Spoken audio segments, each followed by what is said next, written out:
So we had mentioned low carb diets a little bit, which in the past we've talked about extensively as a good way to drive stress hormones up, decrease thyroid hormone, decrease our metabolism, which is a really great way to cause a lot of issues when it comes to reproductive hormones, because those same processes will also lead to a decrease in testosterone, all the androgens, all of the pro reproductive hormones, which, again, as I was trying to say earlier, are not just reproductive hormones. They affect everything from our immune system to digestion and keeping our keeping a healthy microbiome. All of that is affected by these quote unquote reproductive hormones, which are really systemic hormones.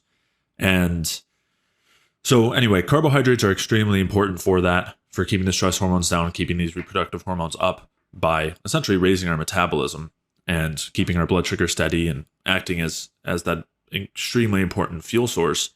And one of the, or I guess a set of symptoms you'll tend to see in people who are on low carb diets is extremely high cholesterol, low thyroid, and those things go hand in hand. We've talked about that in the past, but basically that buildup of cholesterol tends to be the result of a lack of conversion from cholesterol to steroid hormones like the androgen. So basically, thyroid is necessary for that conversion. When you have low thyroid, you have high stress hormones. You're not going to be converting the cholesterol to those downstream steroids, and that's going to cause a lot of these symptoms. So you'll see high cholesterol very commonly on low carb diets. Partially due to that, there's some other factors as well.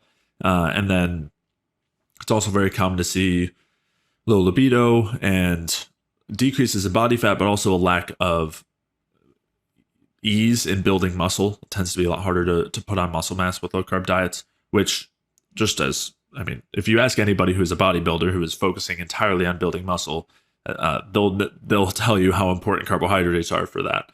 To the extent that their diet is literally carbs and protein, and they keep fat extremely low. Right. Which is not ideal either. We'll discuss that, but yeah. But at the very least, that's a good kind of example as far as how important carbohydrates are.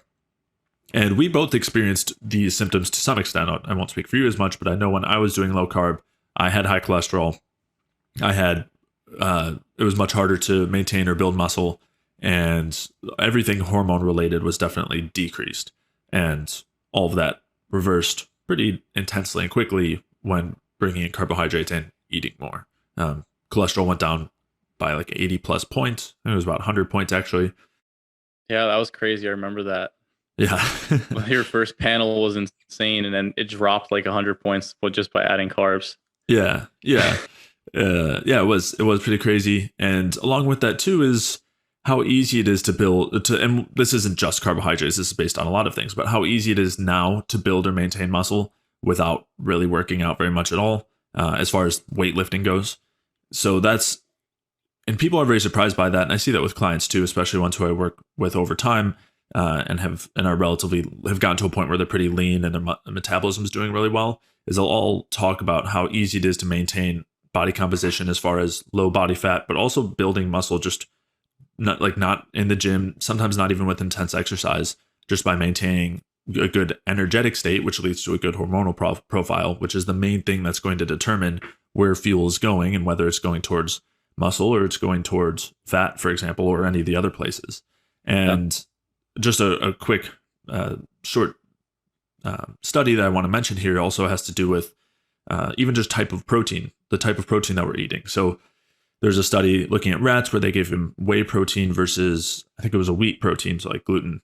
And they tagged the protein to see where it was deposited, and found that with the whey protein, much more of it was used to build muscle. And then with the wheat protein, much more of it went to body fat.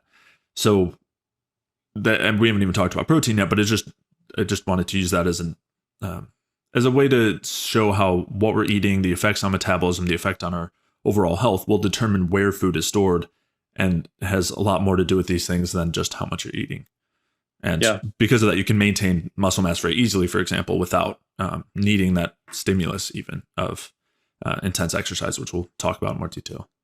Yeah. I mean, I think if you actually look through the research, you basically see that macros, the macronutrient ratio, or not ratio, but the amounts are important. Mm-hmm. But then also, if you basically look through any of the research, you'll see that the idea of if it fits your macros is just what's the idea of like just eating X amount of protein or X amount of carbs or whatever just is completely invalidated. And with that, the whole idea of calories in, calories out could probably go as well.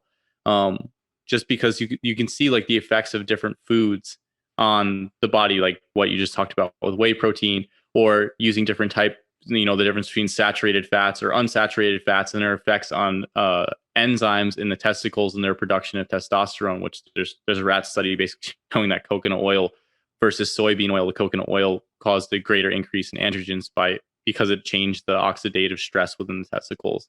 The other thing you can see is in studies that carbs are actually sparing of protein. Right. So eating adequate amounts of carbohydrate in the diet will allow you to not have to burn through so much protein. And this was basically understood through gluconeogenesis, where when you don't have adequate carbohydrate intake, your body will take its protein stores and turn that into carbohydrate for the body. And this partly explains the differences in I think in our cholesterol levels when we were both doing low carb. Was I started out doing low carb with you and keeping my protein at a certain level so that we were essentially trying to get into ketosis, but I couldn't handle it. I didn't like it. So what I essentially wound up doing was eating massive amounts of protein to make up for the lack of carbs and just doing a ton of gluconeogenesis. Mm-hmm. I think I was eating like 200 to 300 grams of protein a day, which is obviously is not how you get into ketosis. And basically making up the carb deficit with protein, which is not recommended. I don't think that's a good thing at all. I think it's better to just eat your carbs.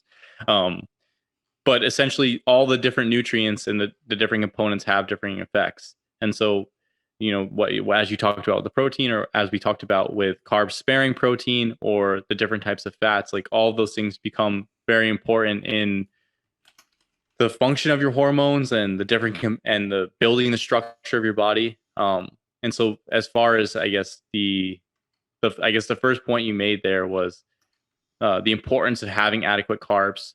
And that's not only to allow for the conversion of cholesterol, which is something you alluded to with high cholesterol and a low carb diet, but the conversion of cholesterol via thyroid hormone into the production of steroid hormones. But it's also to keep cortisol lower, keep gluconeogenesis lower. So essentially sparing protein and allowing for lean tissue to be maintained.